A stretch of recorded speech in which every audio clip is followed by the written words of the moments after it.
কল্পনা করুন আপনি পৃথিবীর 400 কিলোমিটার উপরে মহাকাশে ভেসে আছেন। লাইন ধরার মতো কোনো বুথ নেই, আঙ্গুলে কালি লাগানোর কোনো জায়গা নেই, তবু আপনি ভোট দিতে পারেন। হ্যাঁ, মহাকাশ থেকেও ভোট দেওয়া সম্ভব।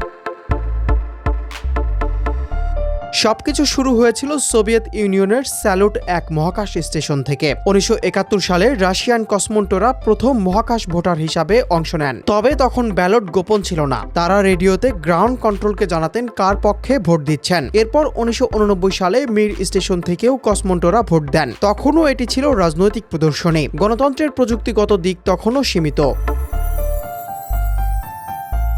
কিন্তু গল্পটি মোড় নেয় 1996 সালে আমেরিকার প্রেসিডেন্ট নির্বাচনের সময়। টেক্সাসের আইন সে সময় মহাকাশ থেকে ইলেকট্রনিক ভোটের অনুমতি দিচ্ছিল না, ফলে তিনি ভোট দিতে পারেন না।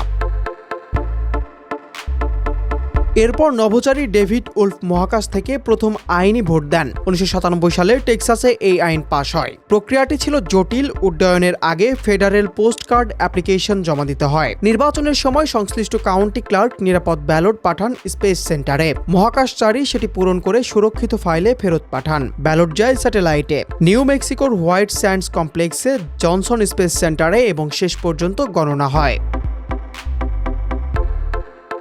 2024 সালে সুনিতা উইলিয়ামস ও বুচ উইলমোর আবার এই প্রক্রিয়ায় ভোট দিতে সক্ষম হন। এই প্রক্রিয়া দেখায় নাগরিক অধিকার কখনো স্থান সীমাবদ্ধ নয়। মহাকাশে ভেসে থেকেও মানুষ পৃথিবীর রাজনীতির অংশই।